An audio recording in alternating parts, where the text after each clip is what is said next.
So the more people know about this issue of mass incarceration, I think more people will get involved and more people will also understand that a lot of the treatment is inhumane. I mean, this is like what museums should do. I just think that this helps us be a better society. Prisons themselves are like ubiquitous. They're like everywhere and nowhere. So as we ride by them, we acknowledge that we see them, but we don't know about the machinations. We don't know about what's going on in the space really, and we don't bother to find out.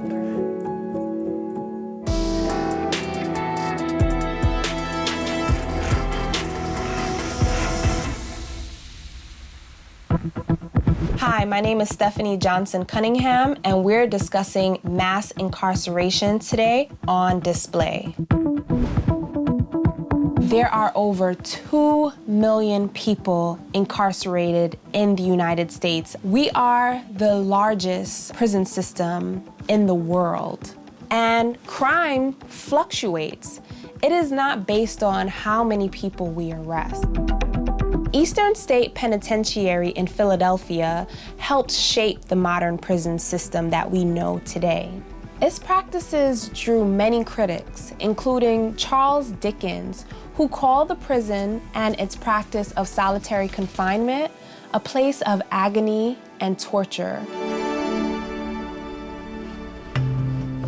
This place was designed as the first true penitentiary in the world. And the original concept was to help folks who had broken the law achieve penitence, or what we would call today reform or rehabilitation. But due to overcrowding, they had to abandon that original system of solitary confinement. And that original system sounds pretty harsh today. It was actually considered humane compared to the criminal justice system that came before it, which included public punishment, execution, and shaming.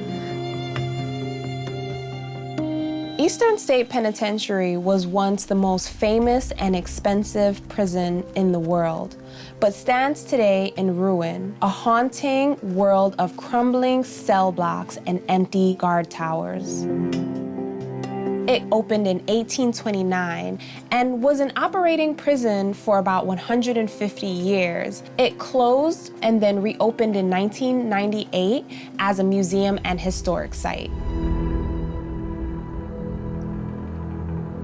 Eastern State hires former inmates, referred to as returning citizens, to work as guides. And I'm so thrilled that I had the opportunity to speak to Reem Cotton about his firsthand experience of going to prison and what it's been like for him since he's returned home. My experience with prison was both rough, physically, emotionally, and I would say psychologically. You need a kind of constitution about you to be in a carceral space, because they're not in place to better you, make you better. Prisons themselves are like ubiquitous. They're like everywhere and nowhere. Yes. So as we ride by them, we acknowledge that we see them, but we don't know about the machinations. We don't know about what's going on in the space really, and we don't bother to find out. Right. Philosophically and structurally, you see Eastern State present in contemporary corrections. Whenever you find a place to put folks, somehow you find more folks to put there, right? For more than a century, the U.S. imprisoned between 100 and 200 people for every 100,000 citizens. That began to change around the time that Eastern State Penitentiary closed in 1970. New laws and longer prison sentences began to dramatically increase the prison population. Now the big graph is three-sided. On the one side, it demonstrates for us sort of when it all began. And on the other side, explains, who exactly is getting locked up, based largely on race. So there's a large jump between 1970 and 2010. Why do you think that occurred? Beginning with the war on crime was then morphed into what would arguably be called the war on drugs and its natural outgrowths, whether that's three strikes legislation, mandatory minimums for drug sentences. And the swelling population is largely nonviolent offenders, right? And so the other side, we see here a breakdown of race. The Black population has significantly increased, even though the population itself is only like 13 or 14%. Absolutely. Overwhelmingly, there's an overrepresentation of Black and brown bodies within carceral spaces. That is a fact. Right. Brian Stevenson says it's a continuation of the enslavement system as well. To continue to put Black bodies in prison, to continue to do work, to continue to punish is a part of the same system, and it isn't disconnected. Yeah. Now, Eastern State Penitentiary is introducing the public to greater dialogue around issues of crime, justice, and the changing face of our criminal justice system. So when I joined the staff back in 2012, we really only interpreted the history of this building. And starting in about 2013, we began to talk about mass incarceration really with our museum voice. We feel like we have the potential, or that we are in many ways, the National Prison Museum, where folks should be coming together in dialogue across many lived experiences to talk about what we think prisons should do in this country. We really believe that there can be public safety, there can be safe communities without having to have 2 million people in prison. One thing that he mentioned that stood out to me was that it's not necessarily people who were imprisoned who need assistance with getting back into everyday life, but those of us who are not in prison, welcoming them. We usually think like, well, how are these people going to be able to navigate the world today? And he's like, we're navigating. We know how to navigate. The issue is people on the outside embracing us.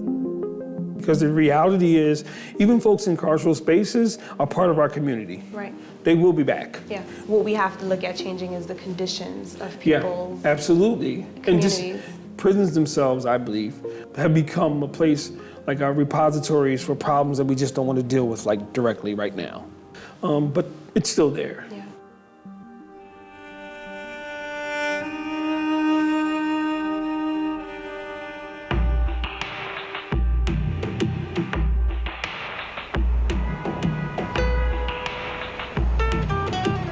So we are here at the Drawing Center to see The Pencil is a Key exhibition. The Pencil is a Key provides visibility for artists who were formerly or currently incarcerated, and it provides a lens into the historical and contemporary narrative of incarceration.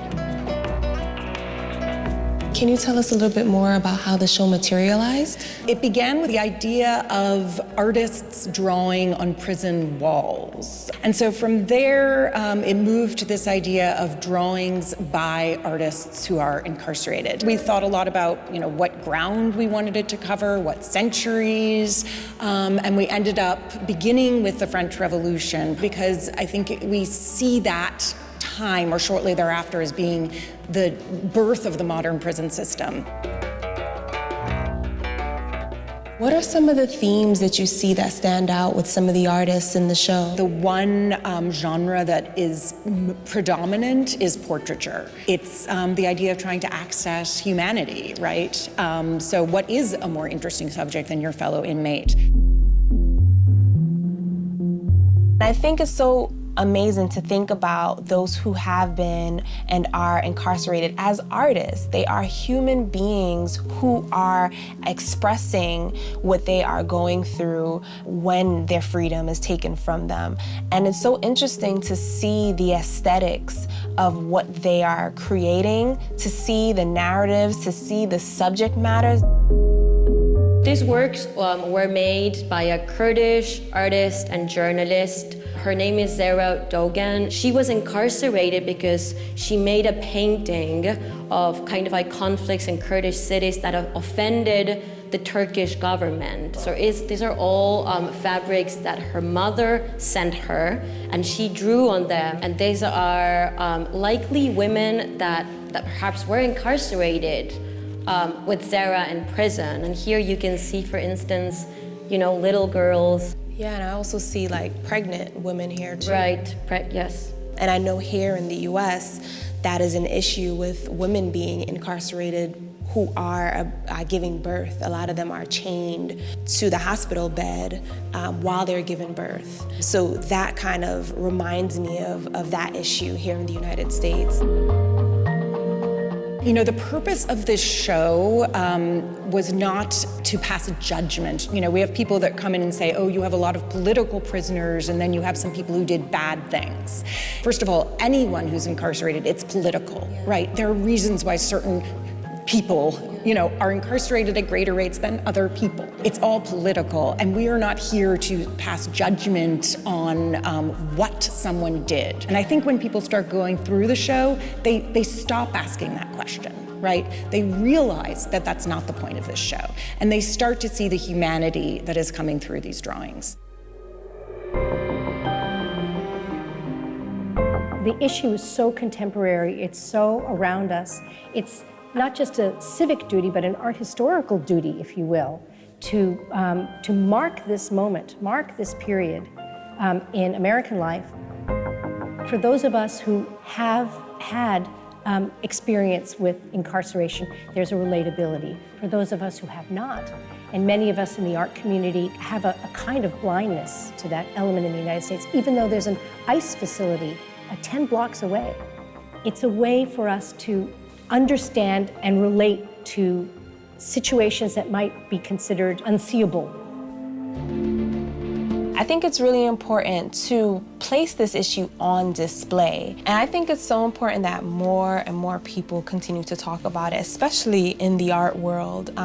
We know that arts and culture are a part of creating the national dialogue, are part of creating political narratives. And so the more people know about this issue of mass incarceration, I think more people will get involved, and more people will also understand that a lot of the treatment is inhumane. These individuals, how are we helping them to come back into society? How are we making sure that the communities that they represent get better resources so that there aren't more people who enter the prison system? We're playing the role of almost like public information officers. We're making sure that folks know the real facts in and around mass incarceration, and we're doing it in a way that's bold and brave and unapologetic. I mean, this is like what museums should do. Museums should be places where people come together to learn new things and become passionate about issues that impact their lives every single day. I just think that this helps us be a better society. And if museums want to be engaged in social justice issues, which so many of them claim they want to, they need to work on projects, and they need to include the voices of everybody in their community. And folks who have been incarcerated are among the most marginalized people in our society. Yeah.